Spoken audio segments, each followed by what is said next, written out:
Ladies and gentlemen, let's get ready to rumble!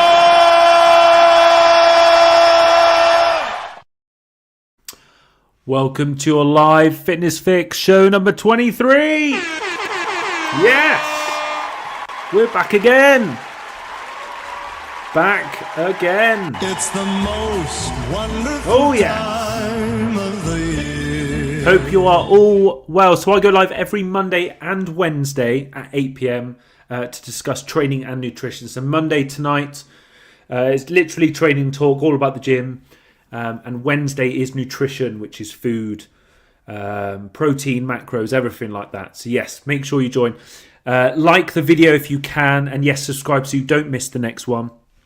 And if you have any answers as well, I'm going to post them on the screen here. So make sure you share them. It's the most wonderful time of the year. So the first one we are going to is the B Muscle Games to start. Yes.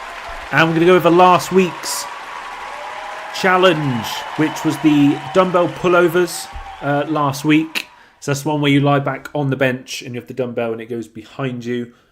Yes, so the ladies obviously took part, and last week's female champion with 350 points was Moles. Yes. Well done, Moles. Merry Christmas. And last week's male champion, because he was the only person who took part for the males. So, you know, all the guys must have been busy last week. With 440 points was me. Oh, yeah. Merry Christmas.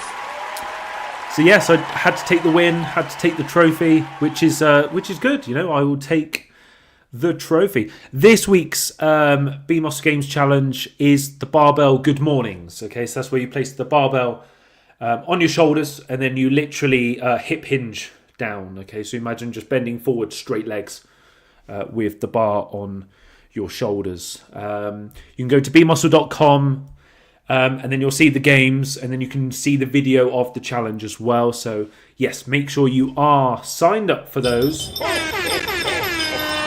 and get yourself in the B Muscle Games, and get ready to start for next year as well. This month's challenge for the B Muscle Games is press-ups time. It's beginning to look like Christmas. So our challenge this month for everyone is 3,000 press-ups in total. And I think Will the Beast at the moment has done 50.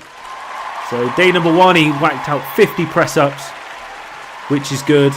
But yes, in total 3,000. So can we get it? If we get it, everyone gets a bonus 1,000 points on the all-time leaderboard. So yes, make sure you join the games. Start doing the press-ups.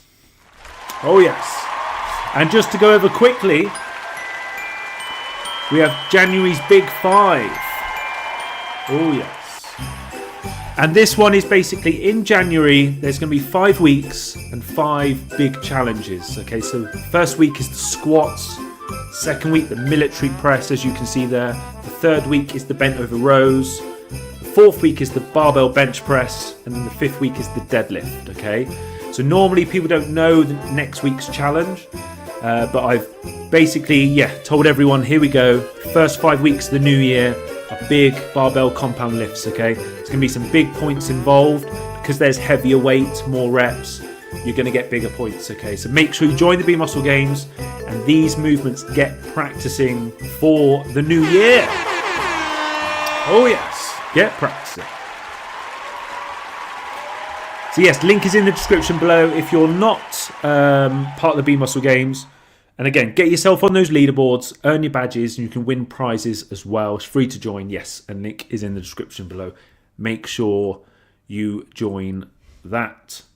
Next up, it's the most leg training. Time of the year. How is everyone's leg training? So yeah, let me know in the comment section how your leg training is going. In terms of leg days, what's your favourite leg exercise, and what areas of your leg training are you currently working on? What are you focusing on? So in terms of leg training at the moment, I split my leg training into 2 days. There's a quad dominant leg day, and then there is a hamstring / glute targeted leg day. In the quad day, it's more of the presses. So you've got the squats, leg presses, leg extensions, that type of thing. And then on the hamstring glute day is things like hamstring curls, deadlifts I put in that day as well. A hip hinge movement, it can be RDLs or hyperextensions just to get the stretch on the hamstrings. And the adductors, the abductors, where you sit on the machine and push wide. Or you can do some glute kickbacks with a cable or machine. But yes, sort of doing that. The main focus for me is always the quads. Hamstrings I'm okay with for now, but yes, it's always like you can't get, especially guys. Most of us, not everyone, but most of us, we want to have big legs, big strong legs, and it's hard. It's very hard to get big legs. It's all down to genetics at the end of the day. Some people are lucky to have big legs, some people are not. But again, just keep working hard, keep training, keep getting stronger with your lifts. Make sure your form is good. Make sure you're getting full range of motion on your lifts whilst getting stronger. And you should get some big legs. Yes, on the whole, leg training is going well. Hack squat is the main lift for me, especially for the quads. Hack squat is the main lift. And the deadlift for hamstrings. Again, it's not an isolation movement for the hamstrings, but deadlift, especially for the glutes as well. Go high reps on the deadlift, and yes, if you don't have burning glutes at the end, you're doing it wrong. So yes, make sure get some high rep deadlifts in. Next up is back training. So how is your back training going? Let me know in the comments what your favourite back exercise is. My favourite back exercise is, it's got to be the T-bar rows at the moment. Really enjoying those. You go through ups and downs in terms of like enjoying a movement, and you hate it, enjoy it. Sort of probably every 2-3 months you kind of like a movement, and then you go off it, you try something new. The T-bar rows, I've liked them for a while now. Probably a good, I want to say 4 or 5 months I've been doing these now. I'm still enjoying them.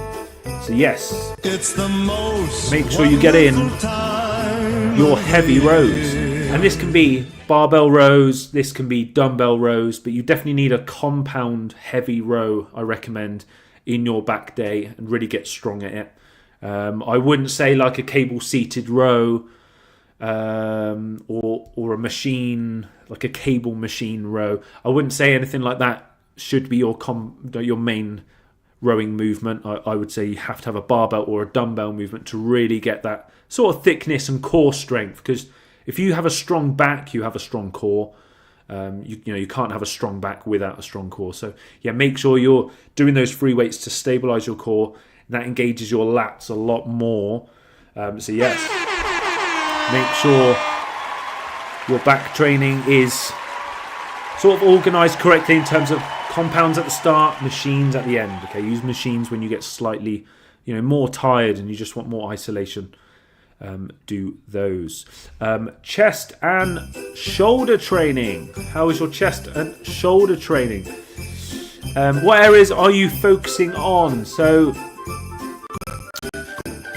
chest, I think for most people, if you're looking at growing your chest, yes, it's overall shape obviously, but the hardest part of the chest to grow is definitely the upper chest.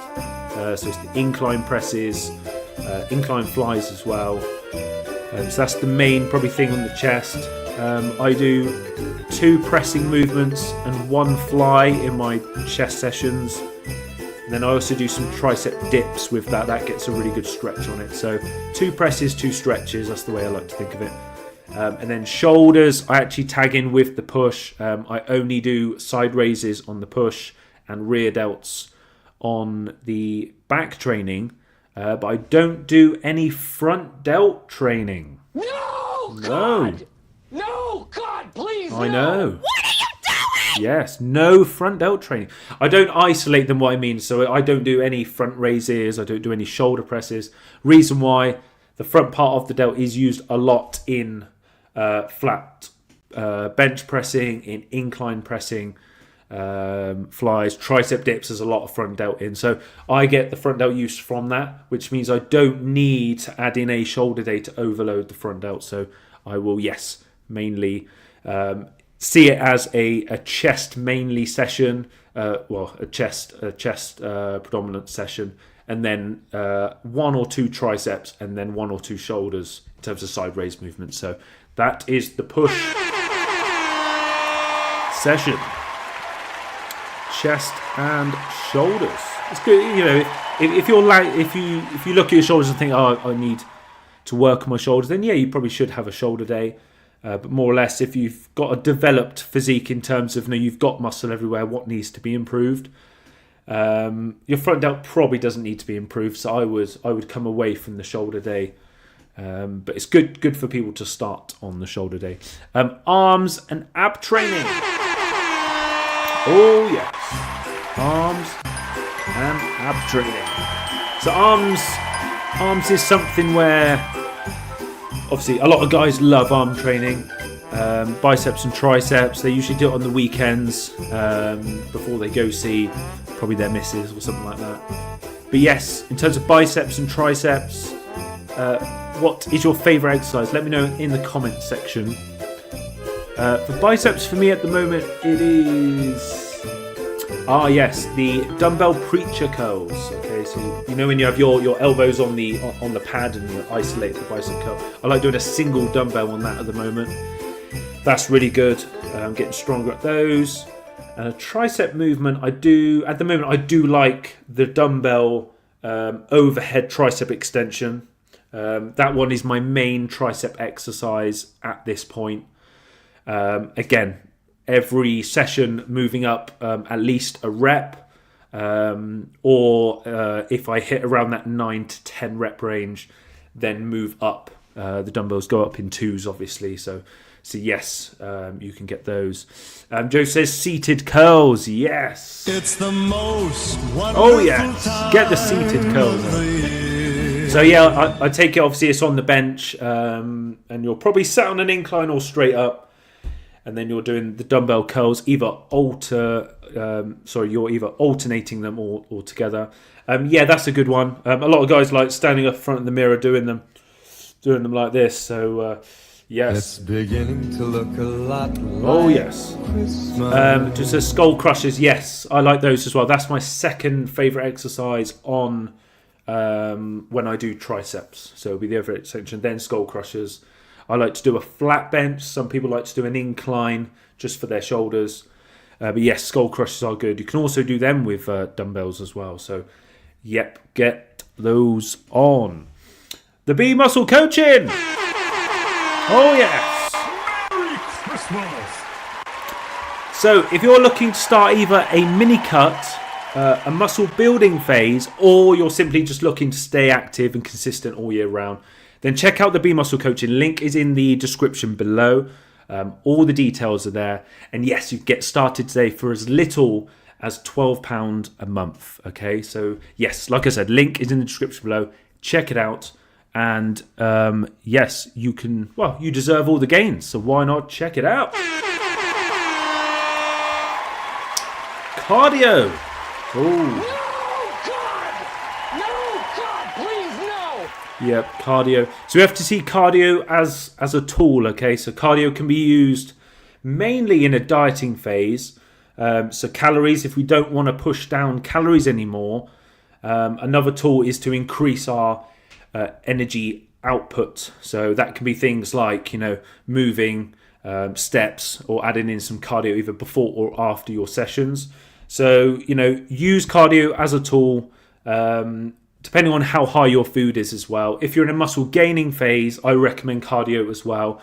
Just once or twice a week, especially if you're pushing calories really high. And especially this time of year, it's good to at least get 1 or 2 cardio sessions in. Just do it on a low intensity training day, like an arm day, a shoulder day if you do one, or a chest day probably. But get some cardio in. It can be 15-20 minutes, and it just helps the blood get around the body, gets the nutrients around the body, and it helps your digestion a lot. Okay, so make sure you get some kind of cardio in, and it's good for your health as well. So get that cardio in. And the last one is steps. Who's tracking their steps at the moment? Steps wise is, for me, I'd only use steps in a dieting phase, okay? And the only reason for that is I like to see consistent movement. I like to see my movement. If my movement is the same in terms of daily movement, then I know that my calories are consistent as well, my training's consistent. Then I know my true sort of maintenance and where I am. In a muscle gaining phase, you can track your steps, and you can know vice versa if you need to increase your movement, lower your movement. But all in all, I like to use it for a dieting phase, just to take that dieting phase a tad more accurate, if you will, in terms of being in a calorie deficit. And you can increase your steps as well. So again, steps is another tool of either increasing your or actually decreasing your deficit. Well, increasing your calorie deficit. That's what I'm on about. So yes, if you can, get yourself some kind of Fitbit or just a simple step tracker, really. And yes, get counting for a week. Take your average, and then jot down your average every Sunday of what your average has been. And that is how you can do that. So again, just another tool in the works. So thank you very much for watching. If you made it to the end, make sure you give the video a like. I would appreciate that. And don't forget to subscribe to the channel so you don't miss the next one. And I will see you all on Wednesday for the nutrition. This Wednesday is going to be around midday, the stream.